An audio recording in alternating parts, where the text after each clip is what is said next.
Welcome back to गूंज। हमारे साथ मौजूद हैं आलिया हमजा साहिबा, पाकिस्तान तहरीक इंसाफ की मैं फॉर्मर पार्लियामेंटेरियन कहूँ, फॉर्मर नेशनल असेंबली मेंबर कहूँ। Alia, you were the first one two resign. अभी आप मुझे ब्रेक में बता रही थी खान साहब ने कहा इस्तीफ़ा दे दें, आपने इस्तीफ़ा दे दिया। अब बहुत ही गैर एलानिया मुफस्सिल किस्म की ISPR की तरफ से एक प्रेस कॉन्फ्रेंस आज की गई है, जो तमाम तर गुफ्तगू इमरान खान साहब करते रहे हैं पिछले कुछ दिनों में। जो साजिश के अंसर की बात हुई उसको मदाखलत कह दिया गया। अब मदाखलत और साजिश में एक वाज़ेह फ़र्क है। ये फेवरेबल आप भी ले रहे हैं इस प्रेस कॉन्फ्रेंस को, और मौजूदा इस वक्त हुकूमत वक्त भी इसको पॉजिटिवली ले रही है अपने हवाले से। आप इसको कैसे फेवरेबल लेती हैं? बिस्मिल्लाहिर्रहमानिर्रहीम। थैंक यू सना। सुना, मैं तो सिर्फ इतना कहूंगी कि बहुत से दानिश्वर जो ये कहते थे कि ये तो खाली कागज है जो खान साहब लहराते रहे हैं। अब हुआ क्या है? अब वही लोग कह रहे हैं कि खत भी मौजूद था, डॉक्यूमेंट भी मौजूद था, दस्तावेज भी मौजूद थी, लेकिन इसमें साजिश नहीं थी, मुदाखलत थी। अब मैं जरा साजिश और मुदाखलत का फर्क बता देती हूँ। इतवार और संडे में क्या फर्क होता है, अमेरिका और USA में क्या फर्क होता है, इंडिया और हिंदुस्तान में क्या फर्क है। अब मैं ये बता रही हूँ कि ये कौन सी बात है, मुदाखलत करके मुल्क की जमहूरी हुकूमत का तख्ता उड़ा दिया गया है, लेकिन यहाँ पर इस पर बहस हो रही है कि साजिश के तहत तो ऐसा नहीं होना चाहिए। मुझे तो ये समझ में नहीं आ रही है। सवाल यहाँ पर ये होना चाहिए, एक मुंतखब वजीर आजम को हटाकर आज आप देखें हमारे 5-6 इस्तीफे और आ गए हैं। 123 मेंबरान के इस्तीफे इलेक्शन कमीशन को मौसूल हो गए हैं। यानी we were the largest party in National Assembly, और लाकर जिनको बिठाया गया 85 मेंबर्स हैं। ये जो बात है, यही हम कहते हैं साजिश तो नीयत है, मुदाखलत अमल है। काफिला तो लुटा है, और काफिला लुट कर किनके इशारे पर लुटा है, किनके इशारे पर मुनारिफ अरकान अमेरिकन एम्बेसडर से मिलते रहे, किनके इशारे के ऊपर नोटों की बोलियां खुली हैं, किनके इशारों के ऊपर जमीर की मंडियां लगी हैं, और उसके बाद उन्हीं मुनहरिफ अरकान को, इत्तेहादियों को दिखाकर उनको जिसे कहें उनकी सीट चेंज कराई गई है।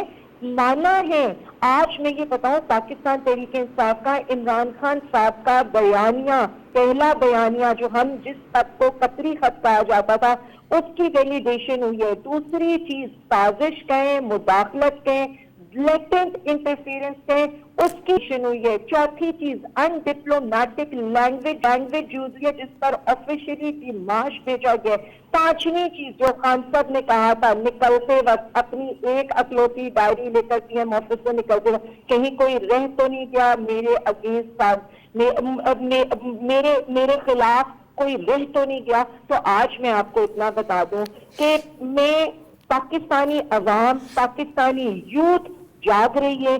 हम ना ये करेंगे मरियम नवाज की तरह डॉनलीज करने वाले हैं, हम ना नेमो स्कैंडल को उछाल कर वहां पर ले जाने वाले हैं। हम तो सिंपल कह रहे हैं, मरासला अरसाल हो चुका है, जुडिशियल कमीशन बनाए, दूध का दूध पानी का पानी करें। किस तरह से गद्दारों को, भिखारियों को। ठीक हो गया Alia, now I have to stop you. ठीक है, आपका पॉइंट हो गया, आपका पॉइंट क्लियर हो गया। Air vice marshal Shahid Latif साहब ने हमें ज्वाइन किया, रिटायर्ड ने। बहुत शुक्रिया शाहिद लतीफ साहब। मैं ये सवाल आपके पास लेकर आऊंगी क्योंकि साजिश कह रही है नीयत है, मदाखलत अमल है। आलिया हमजा साहिबा अभी भी कह रही हैं जुडिशल कमीशन बननी चाहिए। ये एक एंड नहीं हो रहा इसका। ठीक है, अगर मदाखलत भी का लफ्ज़ भी इस्तेमाल किया जाए तो वो कह रही हैं कि जाहिर है इनके ज़मीर बेचे गए हैं, ज़मीर खरीदे गए हैं। जी एयर मार्शल साहब, आप बता दीजिए क्या ये हुआ है। देखें जी, आज जो DG ISPR की जो कॉन्फ्रेंस हुई है, जी सर, उसके बाद तो उन्होंने बड़े दो टोक अल्फाज में ये बात रद्द कर दी कि ये कोई साजिश का लफ्ज़ इस्तेमाल नहीं किया गया उस मरासले में। मगर फिर भी सवाल जो है वो एक्स प्राइम मिनिस्टर का ये है कि ज़रूरी नहीं कि साजिश का लफ्ज़ इस्तेमाल किया गया हो। मुदाखलत की ज़बान तो मान ली ना सब ने जी कि मुल्क के मामलात में मुदाखलत की गई है।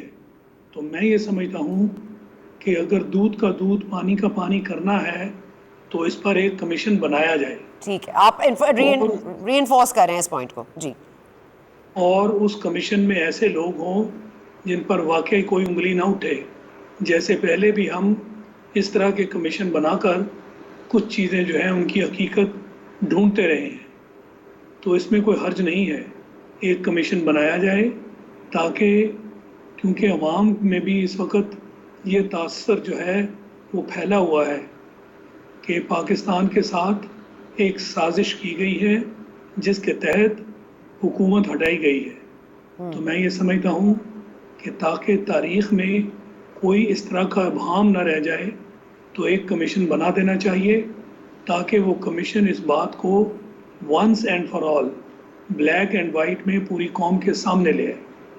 तो सर आपको लगता है कि डीजी ISPR कहें तो भी बात ख़त्म नहीं होती, आपके अदलिया से फैसला आ जाए तो भी बात ख़त्म नहीं होती, अदम एतमाद की तहरीक कामयाब हो जाए तो भी बात ख़त्म नहीं होती, लेकिन बात ख़त्म हो जाएगी अगर जुडिशल कमीशन बना दिया जाए? इसकी क्या गारंटी है कि उसकी जो रिपोर्ट आएगी उस पर भी कोई एतराज़ नहीं उठेगा? बात यह है कि गारंटी तो कोई भी नहीं दे सकता, जी मगर वो कहते हैं justice must not only be done, it must seem to have been done. तो कम से कम लोगों के सामने वो सारी चीज़ आ जाएगी जो हम कर सकते हैं। तो अभी हमें उसके we should not stop short of that, ताकि जो बातें ये उठाई गई हैं या ये उठाई जाती रहेंगी उनका जवाब वंस एंड फॉर ऑल आ जाए। ठीक है, और कुछ अगर सवालात फिर के भी- हाँ जी जी जी जी सर। और अगर फिर भी इस पर कोई उंगलियां उठाएंगे कि जी हमें ये कबूल नहीं है, तो फिर लोग इसका गवाह होंगे कि जो कुछ हम कर सकते थे, यानी हमने बाकायदा इंक्वायरी की कमेटी भी बना दी, इससे ज़्यादा हम कुछ नहीं कर सकते थे। तो मैं समझता हूँ ये हो जाना चाहिए। ठीक